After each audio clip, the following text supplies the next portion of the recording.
Morning. Afternoon. Monday.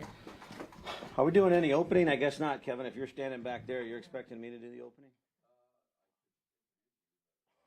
I think you guys know who Brian Hughes is, Central Precinct Commander.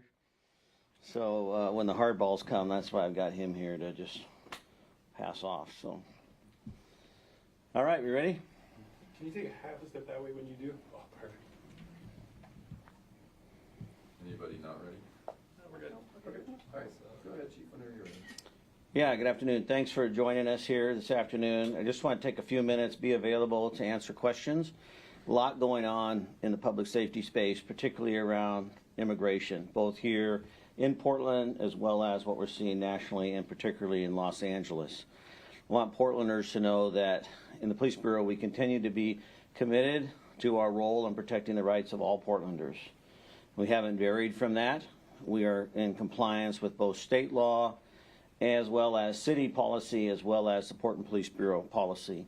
We do not engage in immigration enforcement, and we have been in contact with several of our immigrant communities even over the last 24 to 48 hours to assure them of that.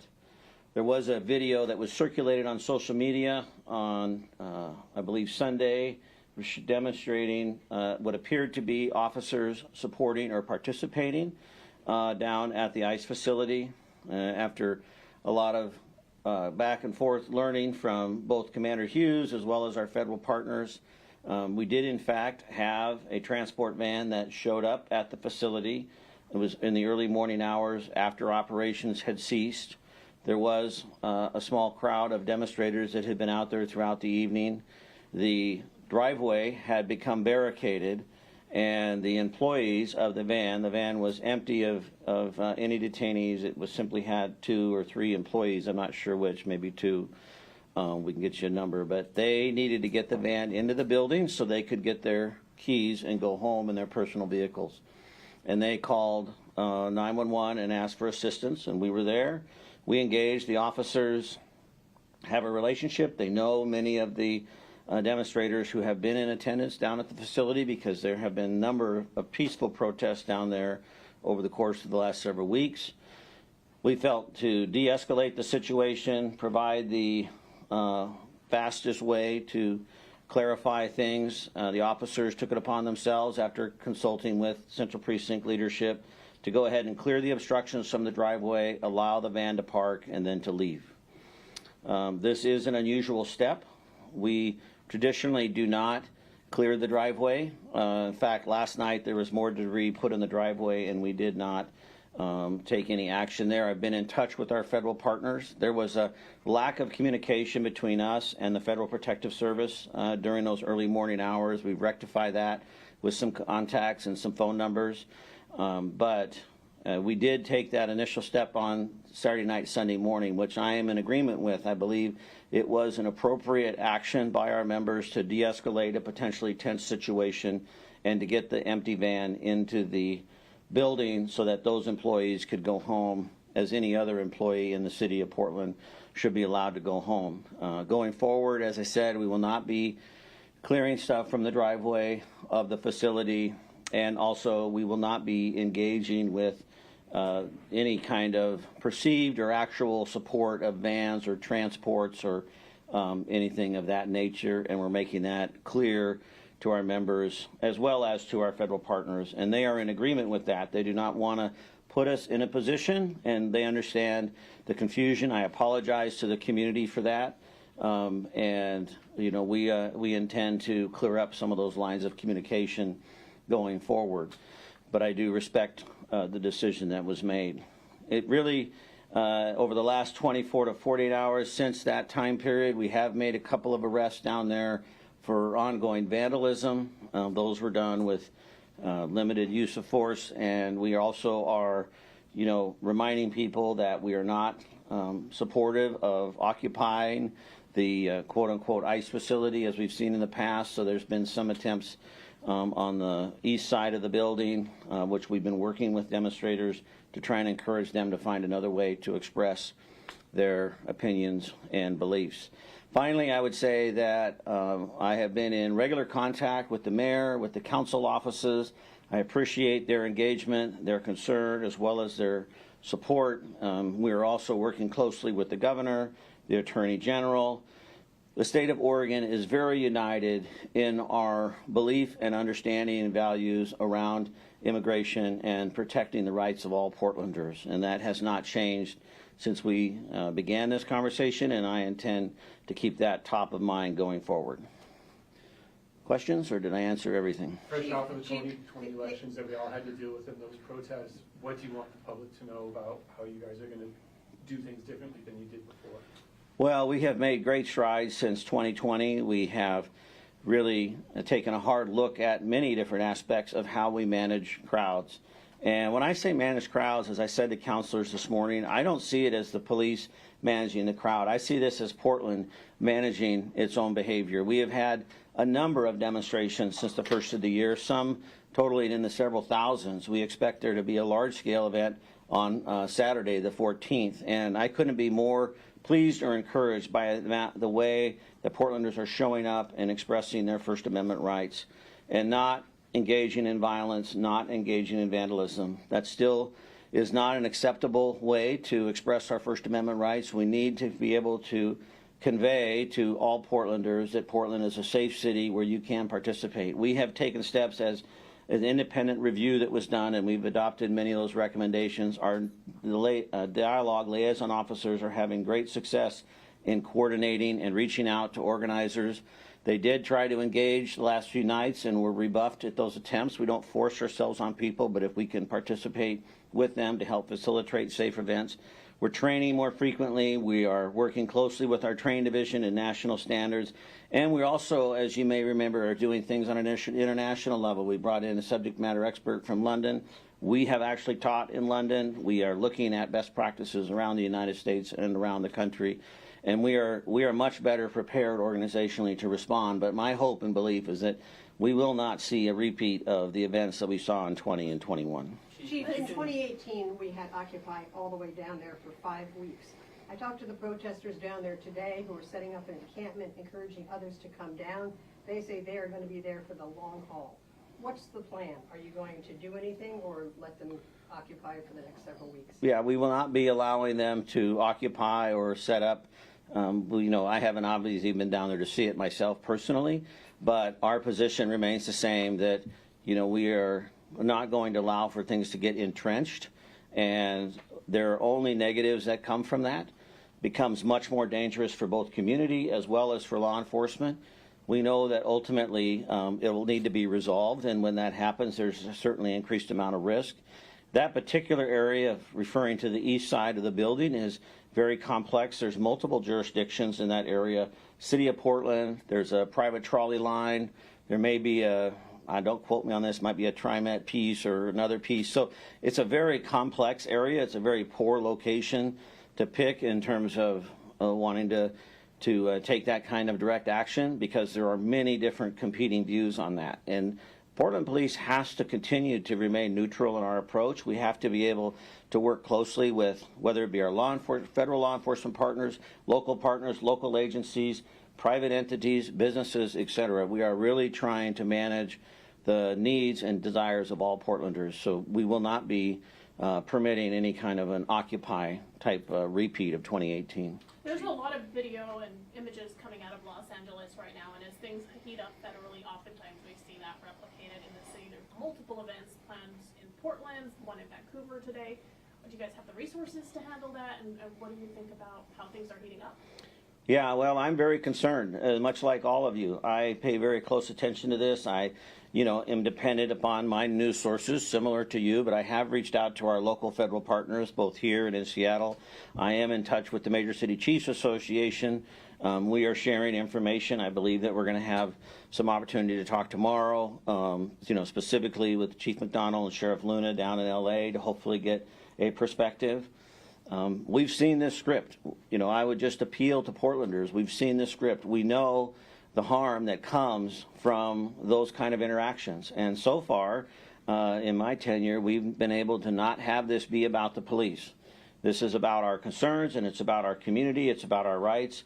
all of that we are in agreement upon. But when this becomes antagonistic and violent, I have rarely seen in my career, and really throughout our nation's history, a time where successful change has come as a result of violence.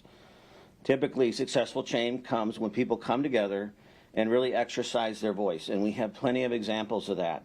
But when it becomes acts of violence, then that is when we begin to see the breakdown. So I am hopeful that our behavior will continue to demonstrate to the country as well as to the region and the state that we are able to manage this.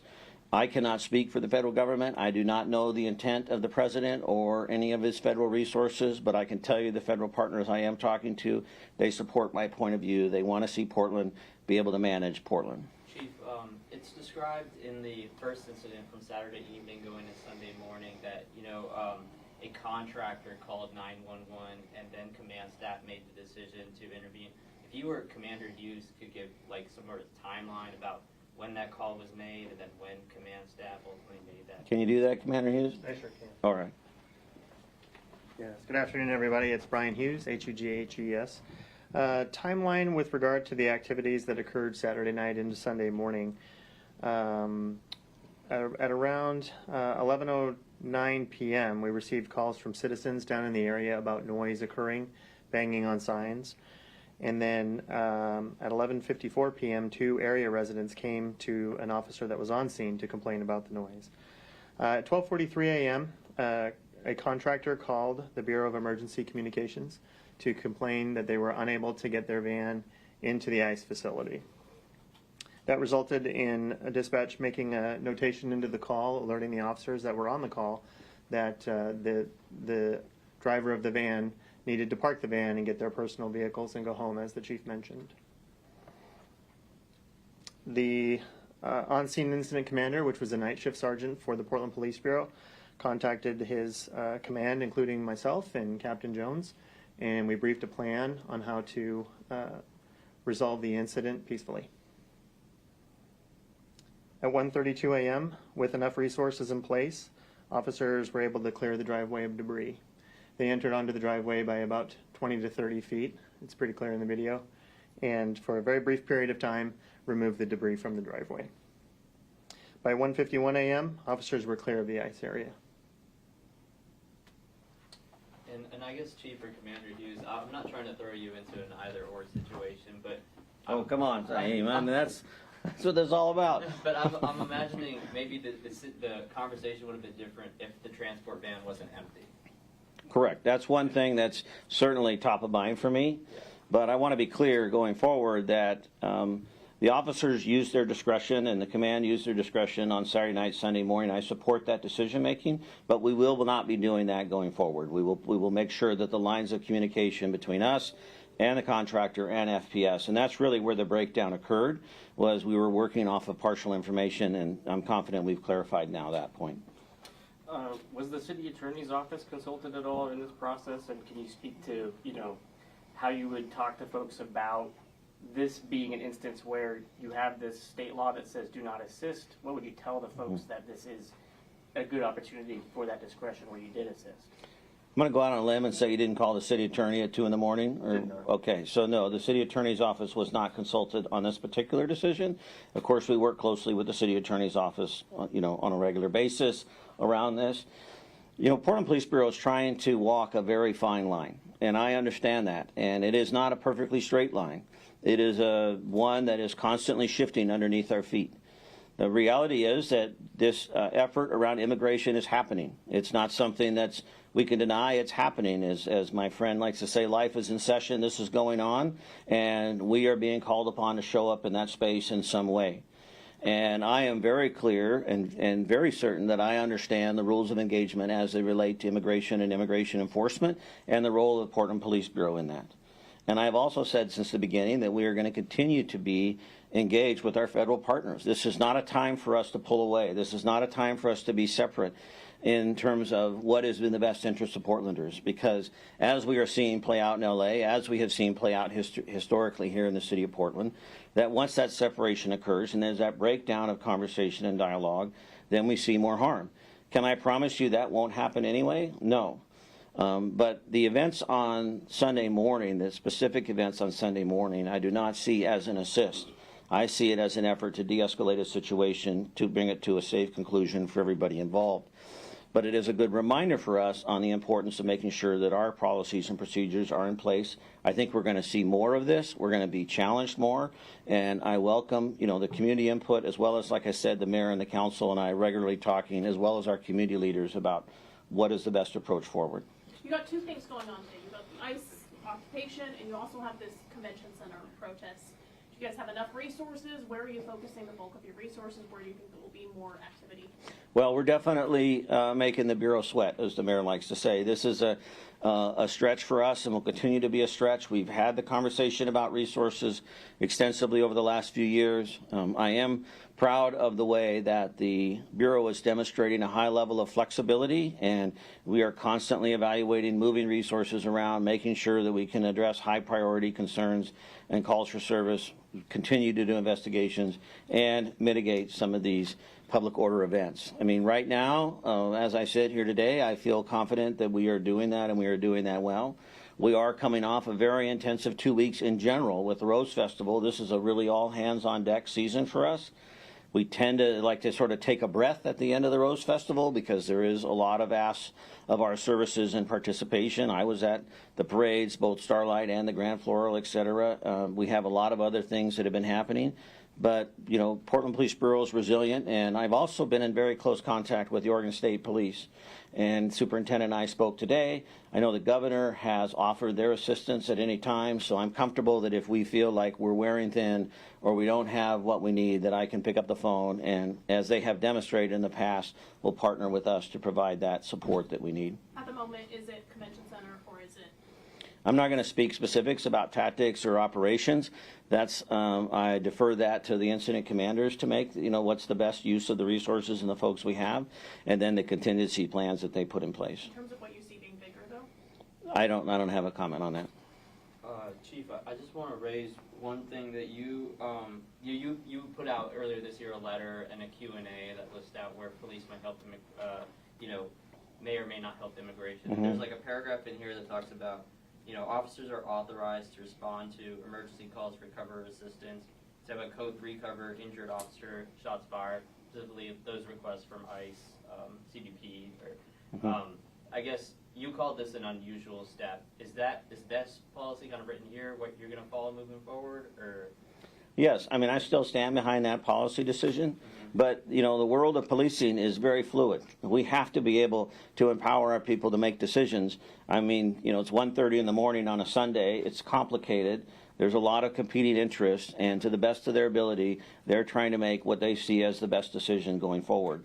And I believe parking an empty van back in the facility so that two employees can get their personal vehicles and go home versus trying to have the van do that themselves, engaging with protesters and whatever that outcome may or may not be. But I readily admit that it is unusual. It's certainly not life-threatening in that particular case as outlined in there. So that policy remains, but we cannot be static. I mean, one of the areas where we struggle, both in policing but also in our relationship with one another, is when we are so bound to a certain set of beliefs that we are not able to see the competing truths that exist. Two things can be true at the same time. And it's in that dissonance where we, I think, come together, where we grow, where we learn, where we get better, where we get more effective. But if we just stand on one side or stand on the other and point fingers or blame or not look for ways to bring us together, I think that's where the harm occurs. And so, I think those people, those officers, used a way to manage that dissidence in a safe way, and then we're done with it. I think we're good. If you could say one thing to both the people that are down there demonstrating as well as the people of Portland, they're two different groups. What would you want to say to them? Right. I'm not sure that they're two different groups, but I would speak to any Portlander that has a passion and a belief around this issue or any other issue, that you live in a city that welcomes this dissent, that welcomes the opportunity to express disagreement, even with your leaders, whether they be your direct leaders or your national leaders. We have a long, proud history of that, and we welcome that. But I am constantly reminding us that, there is no room for violence, there is no room for vandalism, and those actions will need to be addressed, and they will either be addressed in the moment or potentially addressed later. I'm in alignment with this, with the mayor, with the governor, with the district attorney, with the sheriff, and many of our civic leaders. You know, folks, my concern is that if we get distracted, we're going to actually lose the ability to have the conversation about what's really happening. Right now in Los Angeles, nobody's talking about immigration. Right now, everybody in Los Angeles is talking about the federal government. They're talking about the National Guard. They're talking about fights with the police. They're talking about riots. They're talking about arrests. They're not talking about immigration. And I would argue that some of this was lost in 20 and 21, where the message was lost. What has changed? What is better today for Black Lives Matters and others today because of our work in 20 and 21? It's limited. There has been some growth and some change, but what is Portland known for? Portland is known for the anarchy and the destruction that occurred, and we continue to battle that today. And now Los Angeles is facing the same challenge. I understand that Portlanders are angry. I think there's absolutely an appropriate place for anger. I have certainly expressed my own anger and frustration over a variety of challenges in my lifetime. But I rarely make good decisions when I'm angry. I rarely make good decisions when I'm angry.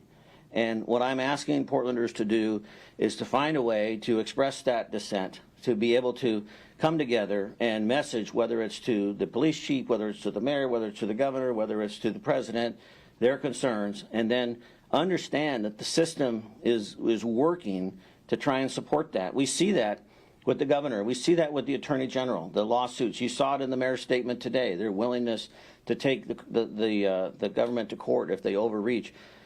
It's not as if we are passive in our approach, but I do have great concern that we will overstep and cause more harm if we degrade to a level of violence and vandalism. Do you think that the National Guard in Los Angeles is justified being there?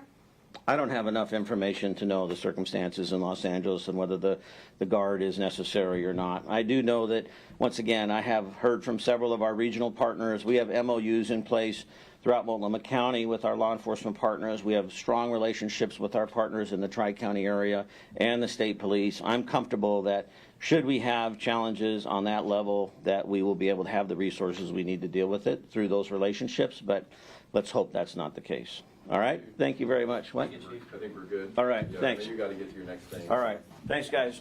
Be good.